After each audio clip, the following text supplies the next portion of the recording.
mianatra eo tongotrao.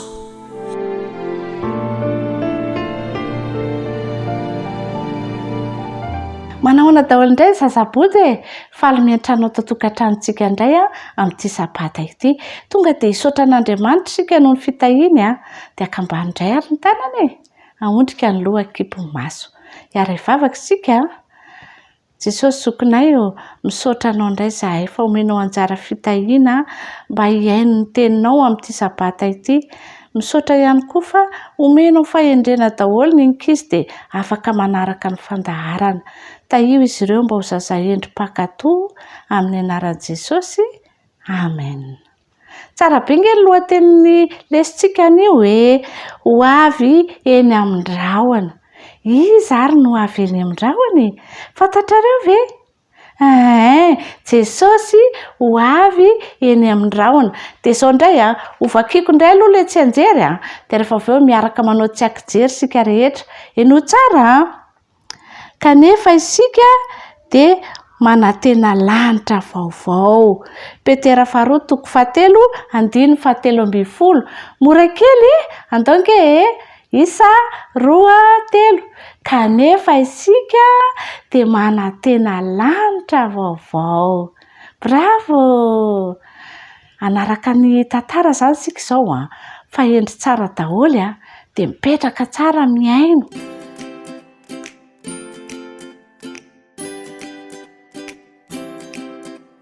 Nipetraka teo amin'ny seza lava i dada Sema. Dada, tantarao amiko misimisy kokoa ny momba an'i Jesosy hoy ma. Dia afantatra ny zavatra rehetra momba azy lazao amiko ny momba ny fotoana hiaviany indray. Ho avy indray Jesosy mba hitondra antsika ody any an-danitra hoy dada. Ho avy eny amin'ny rahona lanitra miaraka amin'ireo anjely izy. Ahita ireo anjely ireo ve hoy Emana ny tany. Eny hoy dada namaly. Rehefa tonga Jesosy dia hanana maso izay afaka ahita ireo anjely ireo sika. Ahita anjely maro dia maro eny amin'ny rahona ianao ary ahita ilay anjely miambina anao manokana ianao, ilay tianao sy mikarakara anao hatramin'ny nahaterahanao. Lasa fisaina ny Ema. Ny tsiky dada, mba iza re no anaran'ny anjeliko hoy Emana ny tany tena. Mety hoe Fredy angamba. Ny ome dada, ina koa ny zavatra ho hitako any an-danitra hoy Ema. Ho hitanao any Damaseva, Noa, Daniela, Estera, Maria ary ireo sakaizan'Andriamanitra rehefa ao amin'ny Baiboly araka izay mahakasika azy ireo tao amin'ny tantara hoy dada namaly ny fanontaniana. Ina koa ny zavatra hafa ho hitako any hoy Ema. Ho hitanao any Jerosalema vaovao hoy dada. Io ny tanàna honenantsika tsara tarehy lavitra noho izay tanàna rehetra efa hitantsika hatramin'izay izy io Inona ihany koa ny zavatra ho hitako any hoy indray izy nanontany. Biby be dia be dia ireo biby rehetra noforonon'Andriamanitra araka ny karazany avy hoy dada. Hatramin'ny biby kely madinika indrindra ka hatramin'ny liona matanjaka sy ny bera fotsy vaventy be mponina any amin'ny tendron-tany ary tsy misy amin'ireo andratra anao. Faly aho mandray an'izany. Ho hitanao any ny tsara indrindra amin'ny zavatra rehetra hoy dada. Ho hitanao any Jesosy sy Andriamanitra. Afaka hiaino azy ireo manao tantara ianao. Afaka mifampitantana amin'ny Jesosy eny am-pitsangatsanganana ianao. Mety hiara sakafo eny an-tsanga amby ianareo. Afaka hihinana manga izany zahay hoy Ema niorakoraka. Nitsambikina avy eny am-pifoany indray ny Ema. Tsy nahatombo tsiraka nihazakazaka nakeny am-baravarankely izy nitazana tany ivelany. Tsy misy rahona androany hoy izy tamin'ny alahelo. Tazano isan'andro eny foana Jesosy.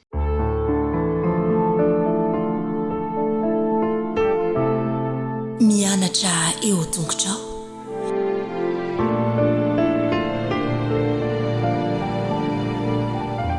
Amin'ny fofianaravoana trandraka isy namako no iarabako anareo tafahoana eto isika mino aho fa mahafinaritra anao ny fandaharantsika hiaraka miarina ny loha hevitra farany amin'ity 3 volana ty tsika dia ny loha hevitra 17 izay manao hoe hosana hosana.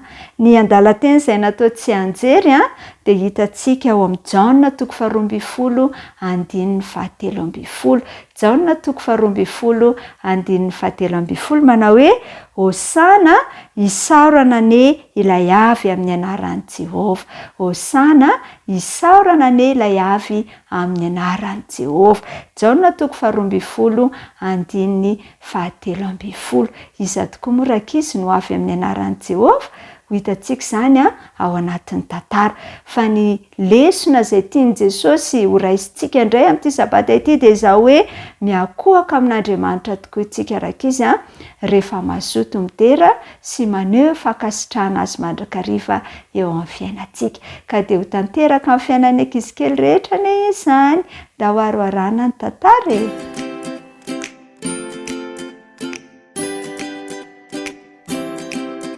Moa ve efa nanao zavatra tsy nahazatra ve ny namanao? Zavatra tsy mbola nataony mihitsy taloha? Ny tantarantsika androany izay nalaina tao amin'ny Baiboly rakizy dia mitantara ny zavatra nitranga rehefa niditra tao amin'ny tanànan'i Jerosalema Jesosy. Fantatry Jesosy fa hiatrika fahafatesana Joely izy, ka nanao zavatra izay tsy mahazatra izy, zavatra tsy mbola nataony mihitsy taloha e. Teny an-dalana ho an'i Jerosalema ary Jesosy ankehitriny sy ireo mpianany. Nilaza tamin'ny 12 mpianany izy nanao hoe makanesa amin'ny rovohatra tandrifonareo iroa ary raha vao miditra eo ianareo miaraka amin'izay dia ahita zana biriky mifatotra izay tsy mbola nitangenan'olona fa ao io biriky io ka eto ety. Ary raha misy olona manao aminareo hoe ahoana no anaovanareo izao dia lazao hoe misy raharaha analan'ny tompo azy dia ho avelany ho entinareo ety indray miaraka izany. Dia nandeha izy ka nahita zana biriky mifatotra teo alatrano anilan'ny varavarana teo an-dalana dia novahany izy ireo ilay zana biriky. Ary ny olona sasany teo nanao taminy hoe ahoana no hamahanareo ny zana biriky? Tena maly izy ireo arak'izay nolazain'i Jesosy taminy, tena avelan'ny olona handeha izy. Nentin'ireo mpianatra ho eo amin'i Jesosy ary ilay zana biriky rakizy. Novelarin'izy ireo teo ambonin'izany ny lambany ka dia nitaingina teo Jesosy. Nanaraka ny fomba fanaon'ny Jiosy ny amin'ny fidiran'ny mpanjaka Jesosy, tahaka ny zana biriky izay fitaingenan'ny mpanjaka tamin'ny taona maro lasa taloha ny zana biriky izay nitaingenan'i Jesosy. Taona maro lasa izay naminany mikasika izany ange Zakaria. Nanoratra izy fa hiseho eo amin'ny vahoakan'i Jerosalema ny Mesia ka hitaingina zana biriky izy. Nahafantatra izany faminaniana izany ny olona. Vao nitaingina ilay zana biriky Jesosy dia nanomboka ny antsoantso ny mpianatra sy ny olona maro hafa. Ny araba azy amin'ny maha-Mesia sy mpanjaka azy ny vahoaka. Tsaroanao ve i Lazarosy?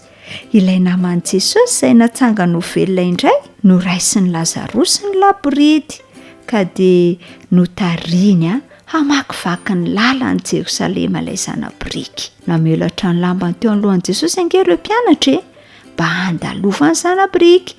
Rehefa nahita izay niseho ny olona hafa dia nanomboka ny antsoantso izy ireo sy namelatra ny lambany koa tamin'ny lalana izay naleha.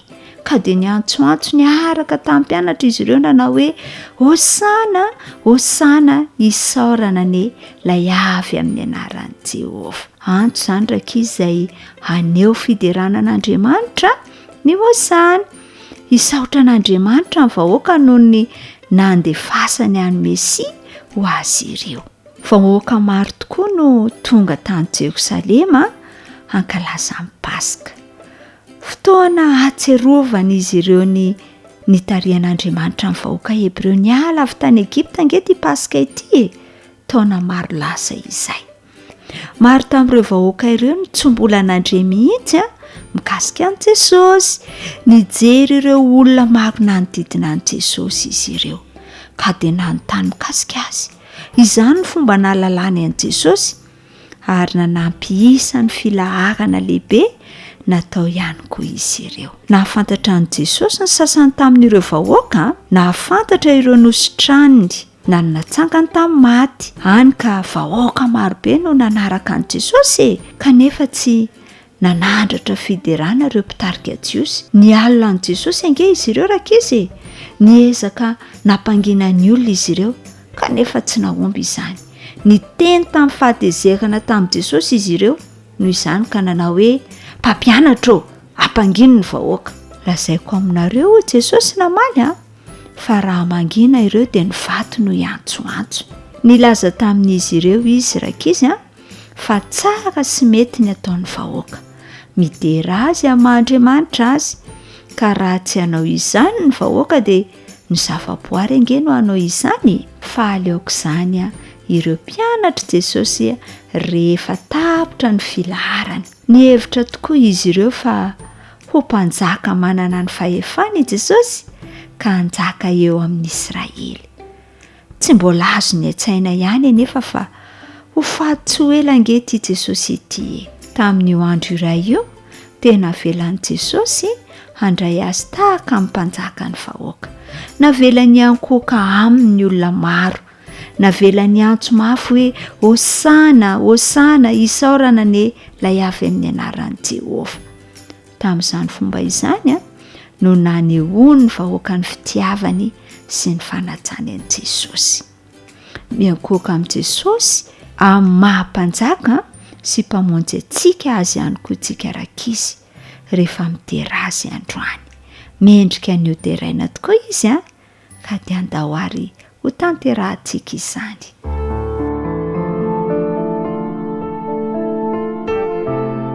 Mianatra eo tongotrao.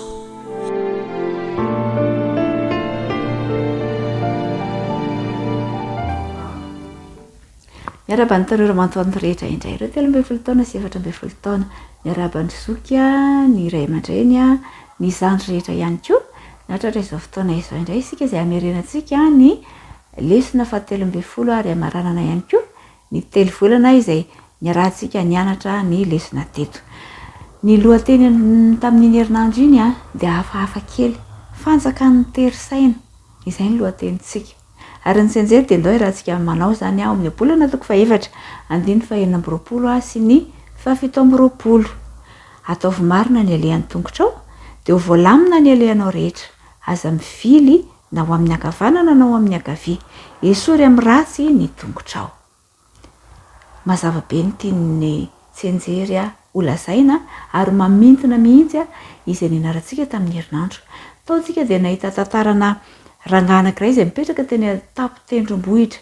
Izy ity dia nitady mpamily ary ny lalana izay misy azy dia kisilasila, misy antsana ihany koa dia nitady mpamily izy dia nisy mpamily voalohany dia nampiseho ny fahaiza-manaony, nakisa ny tarehy akaiky ny antsana tary ny fiara ary eo amin'ny 20 cm dia ilatsaka any amin'ny lavaka ny fiara dia nasehony mihitsy fa tena mpamily zadra ra izy ary tsisy atahorana rehefa izy ny mamily.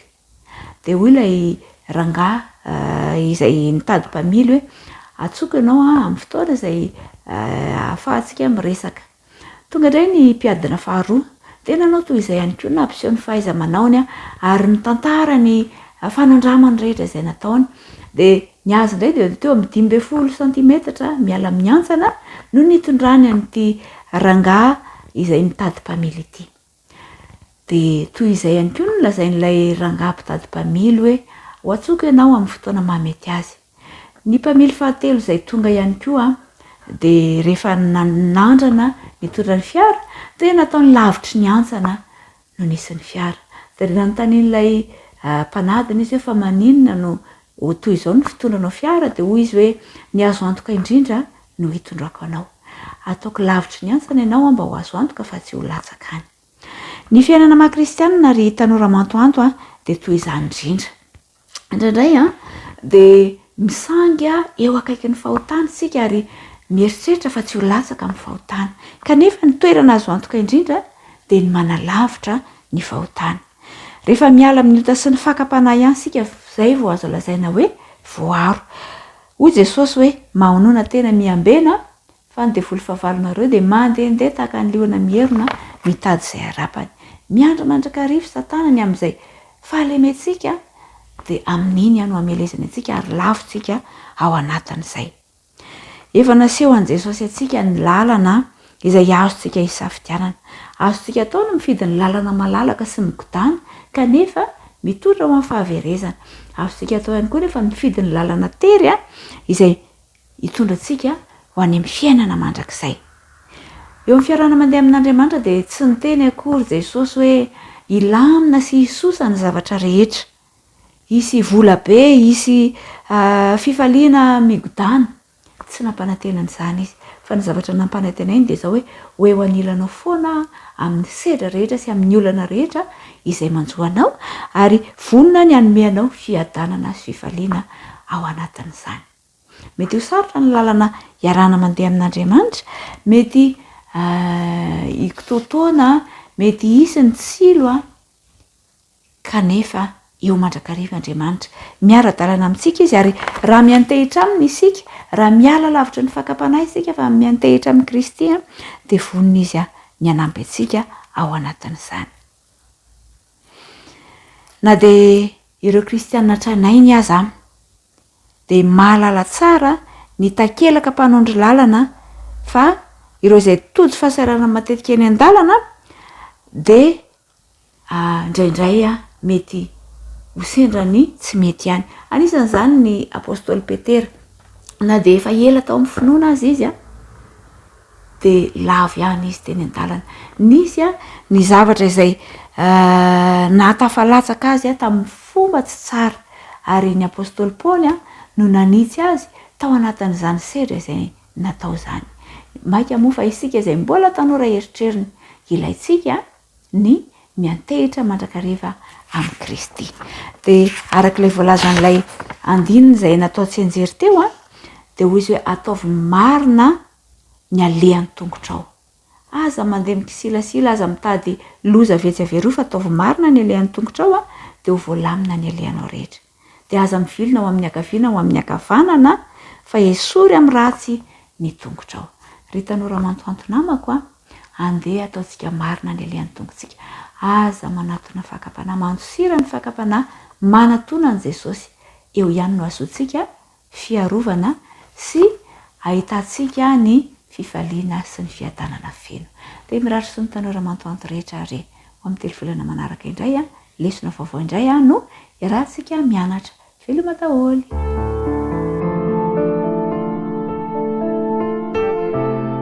Mianatra eo tongotrao.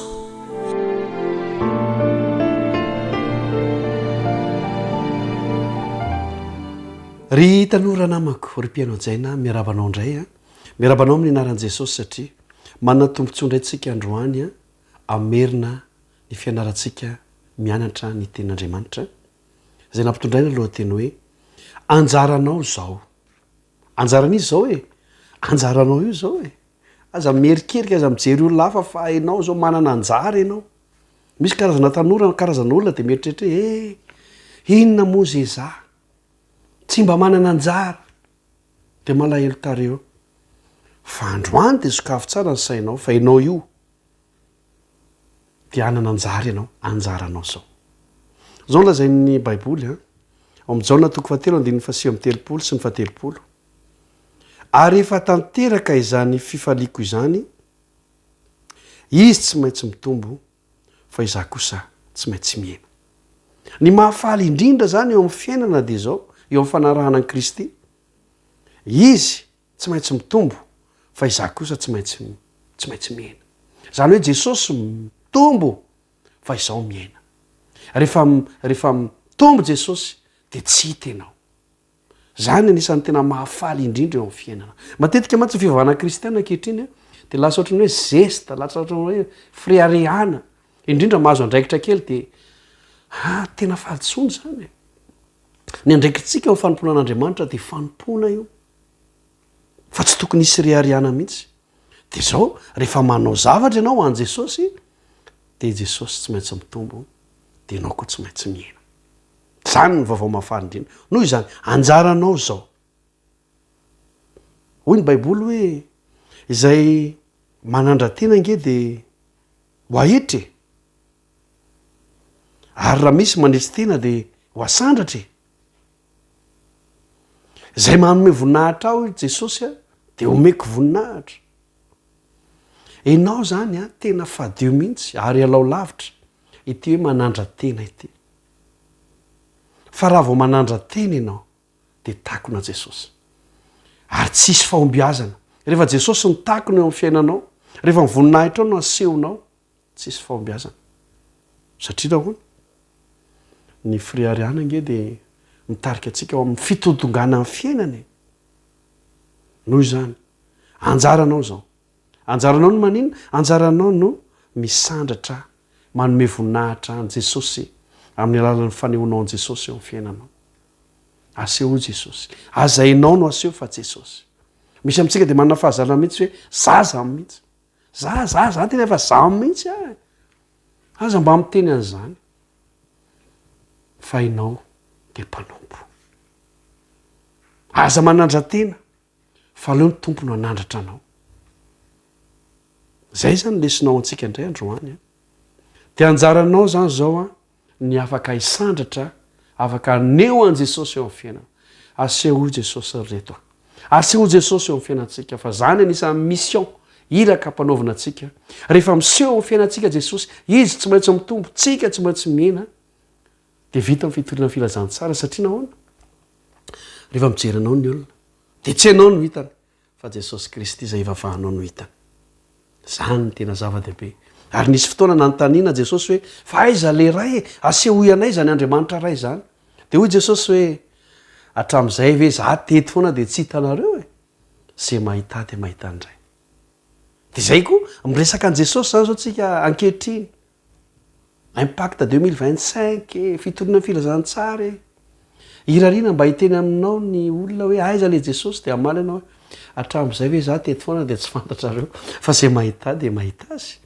na ny fiteniko na ny firezako na ny faneho-pitiavako toetra an' jesosy ary amaranantsika azy dia zao hitoetra an' jesosy aseho atsika io koa no entintsika miditra ny lanitra fa tsy nitoetrako tsy nitoetra anao fa toetra an' jesosy irariko mba anao fanandramana ny amin'izany ianao dia ho amin'ny manaraka indray tsika hijery loha hevitra hafa fa zao anjaranao zao aza miandro hoe rapitso amin'ny taonao avy fa zao anjaranao manome voninahitra an'andriamanitra tsy maintsy mitombo izy ianao kosa tsy maintsy miena ho amin'ny manaraka indray fifalina le franco velo marsia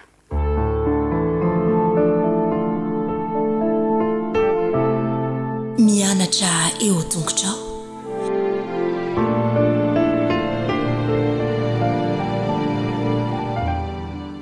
ambifaliana indray ry mpiara-mianatra namana isany no hifankahitana amintsika amin'izao lesona fahatelo ambin'ny folo mamarana telo volana izao zay mbola niompanantsika tao amin'ny hoe andriamanitra fitiavana sy ny fahamarinana ny fitiavan'andriamanitra sy ny fahamarinana ny tindiniky farana zay ho resantsika androany dia ny hoe ny fitiavana no fahatanterahany lalàna milohan'ny andiniantsika zany dia manasanao mba hiaraka hivavaka isika andriamanitra rainay any an-danitro misotranao hoe zay no zao fotoana sarobidy izao ahafahanay miara-mianatra ny teninao mamelany heloka isiny tsy fahatanteranay rehetra mamindrafo aminay ary mangataka ny fanainao masina mba arotsaka ao an-temponay sy izao mpiara-mianatra amiko izao hanazava ny teninao ary atonga anay anapa-kevitra ny andany mandrakariva aminao piraka-pilatananao zao fotoana zao fa nivavaka tononona sy angatahana noho ny aminara jesosy rery any amen ry mpiara-mianatra namana isany ny fiadanany tompony ho anao sy ny ankohonanao ny fitiavana no fahatanterahany lalàna ny andininy natao tadina moa dia zay voasoratra amin'ny bokin'ny romanina toko fahatelo ambin'ny folo andiny fahavalo manao hoe aza vela izy tsy voaloha na amin'iza afa-tsy ny fifankatiavanareo ihany fa izay tiany namany dia efa nahatanteraka ny lalàna dia tsy misaraka amin'ny fitiavana ary ny fitiavana tsy azo sarahana amin'ny lalàna miana-dalana mandrakariva fanina-dalana mandrakariva ny fitiavana sy ny lalàna manerana ny soratra masina iray manontolo satria in'ilay mpanao ny lalàna mihitsy no fitiavana andriamanitra dia fitiavana koa ny lalàn'andriamanitra zany ry mpiara amin'nydinika namanisany dia lalam-pitiavana fanehoana ny toetran'andriamanitra fitiavana izany amin'ity androany itya dia andeha ho zaraintsika roa ny dinidinitsika ary ny fahatelo farana moa dia ny fanapa-kevitra raisitsika ao anatiny zany voalohany manahoana ny toetry ny lalàna na ny didy folon'andriamanitra zay ny voalohany ary faharoa inona no asan'ny lalàna eo amin'ny fiainatsika tsirairay avy andeha le voalohany ary no jerentsika le hoe ny toetry ny lalàna ny toetry ny lalàna mazava ho azy satria andriamanitra nanome azy dia ny toetry ny lalàna zany dia mifanaraka mihitsy amin'ny toetra n'andriamanitra tsy hoe fitsipika manjavozavo akory no mandrafitra zany lalàn'andriamanitra zany fa tena maneho fifandraisana amin'andriamanitra sy ny fifandraisana amin'ny isika samy isika amin'ny namantsika tsiraray avy koa rehefa nanoratra teo amin'ny vatifisaka teo amin'ny didy folo teo amin'ny vatifisaka teo telombola sinay andriamanitra araka ny voalaza amin'ny exodosy toko faharoapolo dia natao tanaty tontolo-kevitra ny fifandraisana izany lalàna izany ka eo no ahitantsika hoe manahoana ny toetra n'ity lalàna ity avy indelo mba hiverenantsika vetivety ireo lalàna ireo dia tsinona akory fa nididy folo voasoratra amin'ny exodosy toko faharoapolo ka manomboka amin'ny andininy voalohany ka hatramin'ny andininy fafito ambin'ny folo no ahitantsika ireo didy folo ireo zay mampianatra atsika amin'ny fifandraisantsika amin'andriamanitra sy ny fifandraisantsika amin'ny olombelona ny didy efatra voalohany dia mampianatra atsika hitian'andriamanitra raha tian'andriamanitra ianao dia tsy manan'andriamanitra afa-tsy izy ihany tsy manao sarin-javatra voasikotra ka iankofa tsy manontonona foana ny anara-jehovaandriamanitra ao ary matsiaro lay andro zay nasaina hotandremana dia ny andro sabata zany ny fanehoana ny fitiavana an'andriamanitra ary ny fitiavana ny olona kosa dia le enina ambony manomboka ny hoe manajany rainao sy ny reninao ary miafara amin'ny hoe aza mitsiritra ny fananany namanao zany no tian'andriamanitra apetraka ao anaty saitsika izany didy izany no tian'andriamanitra mba ahafahantsika manana fitiavana dia ny fitiavana n'andriamanitra sy ny fitiavana ny olona manahoana ary nytoetra zany lalàna zany ny apôstôly paoly dia nilaza ny lalàna io andeha ho jerentsika ny voalaza ao amin'ny bokin'ny romanina ao amin'ny bokin'ny romanina toko fafito romanina toko fafito ka ny andininy faharoambin'ny folo manahoana ny toetra ny lalàna zao ny voalazany ka dia masina tokoa ny lalàna ary masina ny didy sady marina no tsara marina masina tsara ny lalàna ao amin'ny apokalipsy toko faefatra ka andin'ny fahavalo moa dia milaza le hoe masina dia masina jehova ao amin'ny jaona toko fafito ambin'ny folo andiny vadimy amby roapolo dia maneho indray fa marina andriamanitra ary likoka toko fahavalo ambin'ny folo andin'ny fahasivy ambin'ny folo dia hoy izy hoe nahoana no antanino zay tsara iray ny tsara andriamanitra lay toetra ny lalàna zany mpiara-midinika namanaisy ny mpiara-mianatra namanaisany dia tena maneho ny toetra n'andriamanitra ny toetra n'andriamanitra mihitsy no asehon'ny lalàna zany hoe rehefa manandratra ny lalàna isika dia manandratra n'andriamanitra ary rehefa manandratra n'andriamanitra isika dia manandratra n'ilay fitiavana satria andriamanitra fitiavana ary zany no antony nafatezan'i jesosy teo amin'ny azo fijaliana mba hamonjy atsika mba hahafahantsika manandratra lay lalàna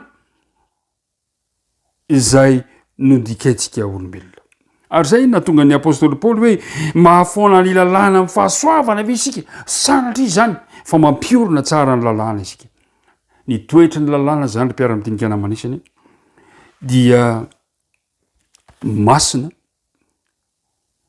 marina ary tsara zava-dehibe ny fahafantarantsika izany toetra ny lalàna zany ary zay no natonga ny jesosy laza amin'ny filazantsarany Matio toko fadimy manahoana ny toetra ny lalàna io ihany kio ao amin'ny filazantsarany Jaona toko fadimy ka ny andininy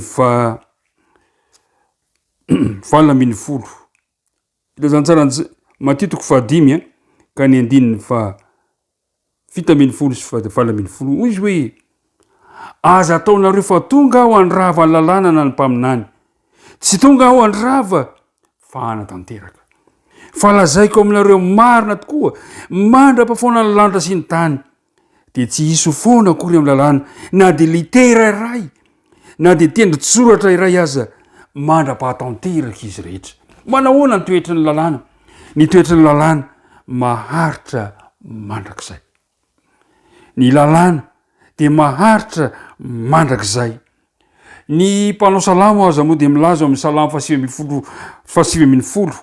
salamo 50 ka ny andininy fafito sy ny andininy favalo zao ny voalazan'ny mpanao salamo 50 ka vakitsika manomboka amin'ny andininy fafito de zao ny lazainy manao hoe tsy misy tsiny ny lalàny Jehova mamelombelona ny fanahy matoko ny teny vavolombelony Jehova mahendry ny kely saina mahitsy ny fandidiny Jehova mahafaly ny fo madio ny didiny Jehova mampazava ny maso ry mpiara-midinika namana isany zany no toetra ny lalàna manana ny fahamasinana ny lalàna satria ilay Andriamanitra masina no nanolotra azy tonga lafatra feno fahitsina manana fahatsarany sy ny fahamarinany izany lalàn'Andriamanitra tsy misy tsiny i lalàn'Andriamanitra ry mpiara-mianatra namana isany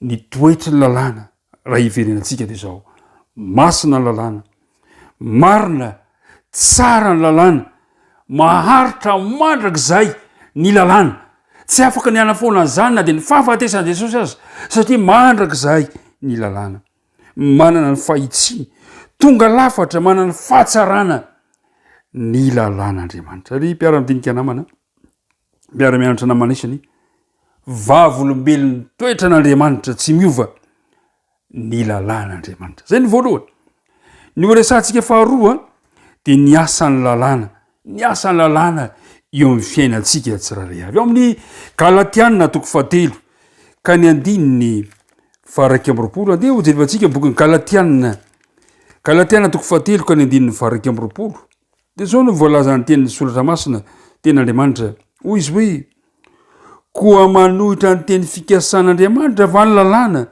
sanatry zany fa raha nisy lalàna mahavelona nomena dia avy tamin'ny lalàna tokoa ny fahamarinana ny asan'ny lalàna voalohany zany de zao mampafantatra atsika ny fahamarinana tsy misy fahamarinana raha tsy misy lalàna zay ny lazain'ny Paoly eo amin'ny Galatiana io tsy misy fahamarinana raha tsy misy lalàna ny asan'ny lalàna voalohany zany de mampianatra atsika fahamarinana mitoetra anankiray fahamarinana zay mifono fitiavana izany Galatiana 3 ka ny andininy 4 zao no voalazany ten'Andriamanitra ndray ina ny asan'ny lalàna dia tafasaraka amin'i Kristy ianareo na iza zay mitady ho amarinina amin'ny lalàna efa lavo ny ala tamin'ny fahasoavana ianareo Galatiana 3 ka ny andininy 4 fa fony tsy mbola tonga ny finoana dia voambina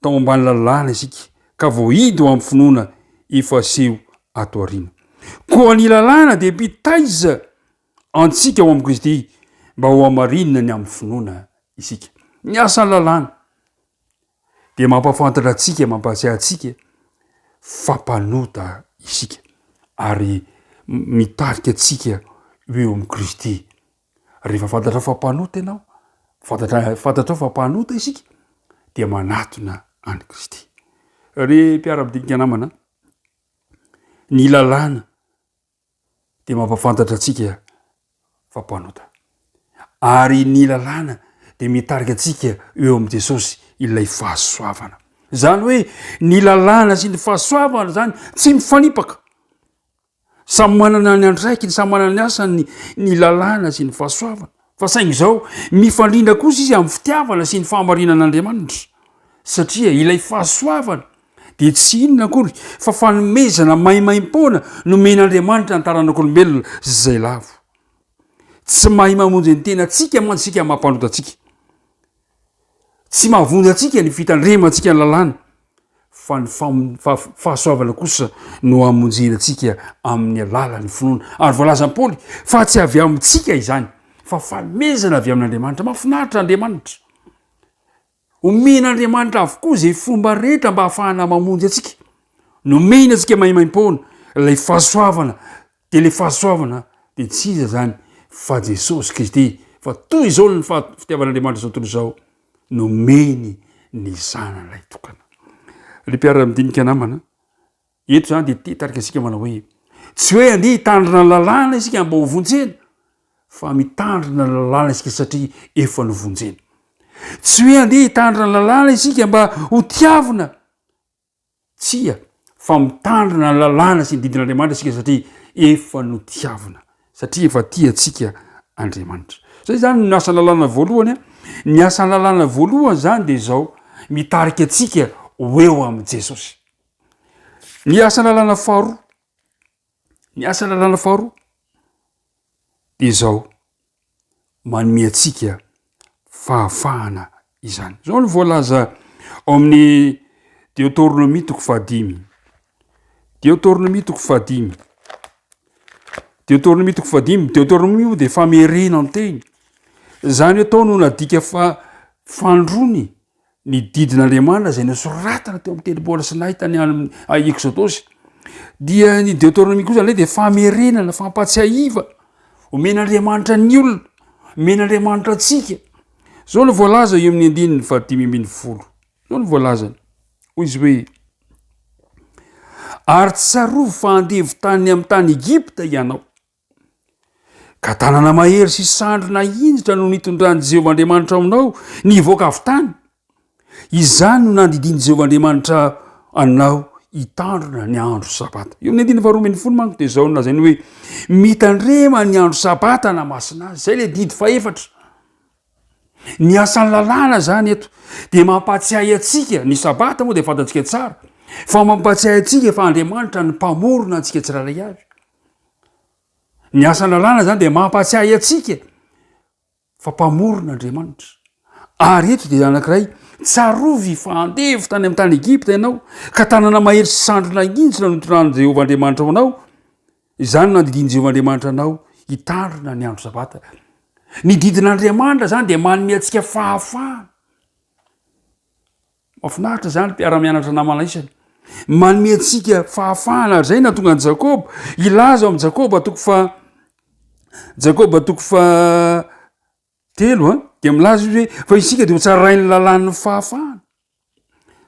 Ary zay ny zava-dehibe. Isika de ho tsarain'ny lalàn'ny fahafahana. Ary ny lalàna zany asa lalàna eto de reo manome atsika fahafahana izy. Mampatsiahy atsika fa mpamorona Andriamanitra. Ny didy momba ny sabata zany de mifototra amin'ny fanafahan'Andriamanitra atsika tamin'ny fanandevozan'ny ota. Tahaka nanafahan'Andriamanitra zanak'Israely zay nandevozina tao Egipta. Zany hoe ny sabata zany tsy hoe fahatserovana ny famoronana fotsiny fa fahatserovana ny fanafahan'Andriamanitra atsika. Ny asan'ny lalàna zany de manome atsika fahafahana. Ny asan'ny lalàna de mitarika atsika ihany koa hitia ny hafa. Ny sabata mantsy tsy hoe akory fitsarana fotsiny ihany fa ny sabata araka ny boky mpaminany Isaia 9:20 manomboka amin'ny 9:10 ka hatramin'ny 9:20 de milaza fa ny sabata ihany koa de fotoana anankiray anehoana fitiavana mpiara-belona aminao zay tratry ny fahoriana famonjenao ny olona. Ny sabata fanehoana fitiavana. Ny lalàna zany de mampianatra atsika hitia ny hafa ihany koa. Ary ny farany de ny lalàna de mitarika atsika aneo fitiavana ny olona. Ary zay no mamarana atsika izao tindinika ifanaovantsika izao ny fitiavana. Araka ny lohateny hitatsika tany lohantany, ny fitiavana no fahatanterahany lalàna. Ny fitiavana no fahatanteraha ny lalàna. Satria ny lalàna de tena fitiavana mihitsy. Tsy hoe mibaiko atsika tsy hanao ratsy fotsiny ny lalàna fa mandrisika atsika hanao asa zay maneho fitiavana an'Andriamanitra koa. Eo amin'ny fanaovantsika an'izany amin'ny mpiara-belona amintsika. ary zay mahatonga ny jakoba iteny eo am'zao jakoba toko faharoa andiny vasivy manao hoe milohany jakoba mafy ny tsy rariny eo amin'ny fiaramonina ny men'andriamanitra atsika ny lalàna mba hafahatsika manio fitiavana an'andriamanitra sy manio fitiavana ny mpiarapela amitsika petraka amin'ny fanontaniana manao hoe vonina ho any an-danitra ve isika vonina ny ho any an-danitra ve isika de zao no voalazan'ity mpanohatra anankiray hoy izy hoe ny fitiavana ny olona no fisehoan'ny fitiavan'andriamanitra eto an-tany ny ampitoetra io fitiavana io ny anao antsika ho zanaky ny fifahany fianakaviana iray na tonga ny mpanjaka ny voninahitra ho iray amitsika ary rehefa tanteraka ny tena nataony raha andeha izy hoe izao ny didiko de ny mba hifankatiavanareo rehefa ty an'izao tontolo zao taka ny tiavan'andriamanitra atsika isika de tanteraka ho antsika ny asana ny raha anazy am'izay fotoana izay zay vao vonina ny ho any an-danitra isika rehefa ty an'izao tontolo zao tahaka ny tiavan'i Kristy azy isika de vonina ny ho any an-danitra ry mpiara-mianatra namanisany ny fitiavana zany no mamaritra ny hoe mpanaradian Jesosy ianao na tsy mpanaradian Jesosy zay natona tonga an Jesosy andidy ny mpianatra manao hoe izany no hafantarany olona rehetra fa mpianatro ianareo raha mifankatia ny fitiavana no fahatanterahany lalàna ary zay no natonga ny Paoly teny manao hoe aza vela izy tsy voalohana amin'iza na amin'iza atao zany zay fomba rehetra ahafahana mandoa zay rehetra tokony ho alohanao afa-tsy ny fifankatiavana ny fifankatiavana zany de mandraky zay zany ny fitiavana fa izay tiany namany de efa natanteraka ny lalàna koa manao antso atsika amin'ity androany ity ary antso no atao amintsika tsiraray avy hoe andeha ary andeha amin'ny fitiavana sika ka ankatoavitsika ny lalàn'Andriamanitra aoka isika mba anisany mpanandratra ny lalàn'Andriamanitra tsy hoe akory hitandra lalàntsika mba hovonjena tsy mahavonjy atsika ny fitandremana lalàna kanefa tsy manafoana lalàna amin'ny finoana koa nefa isika fa mana mafiorina azy asa ny lalàna matsiny mampafantatra fa mpanota ary ny lalàna zay mampafantatra fa mpanota ny mahatonga anatona an Jesosy lay mpamonjy lay fahasoavana tonga nofo koa rehefa manatanteraka an'izany sika de zao lazay ny ten'Andriamanitra teny fikasana antsika manao hoe ny tavako no andeha de anomeanao fitsaharanao de ho koa izy hoe hombanao Andriamanitra ane homba antsika tsiraray avy hombanao ane izy ka ianao andeha amin'ny fitiavana de le fitiavana n'Andriamanitra amin'ny alalan'ny fitandremana le didy efatra voalohany sy ny fitiavana namana amin'ny fitandremantsika le didy enina farany ny tompo ane omba antsika tsiraray avy iaraka hivavaka resika ankehitriny Andriamanitra rainay io misaotranao izay no ny tombotsoa lehibe zay nomenao anay nahafahany niara-nianatra ny teninao nandritra zay 3 volana izay ka nahafahany niaraka nandinika ny fitiavanao sy ny fahamarinanao ary androany aza de mbola nampafantaranao anay fa nididinao dia mampianatra anay mihitsy ny fahamarinana zay tokony hoarahinay ampio ary izahay Andriamanitra mba anaraka anao sitraponao ampio izahay mba hitianao sy hitiany namanay tahaka ny tenanay ka amin'ny alalany fitandremanay ireo didy zay nosoratanao teo amin'ny vato fisika teo tendrombola sinay no anehoanay zany fitiavana zany fitiavana izany de mitahianay tsiraray avy mitahiza mpiara-mianatra izao ny vavaka tanoana sagnatana aminara Jesosy rery any amen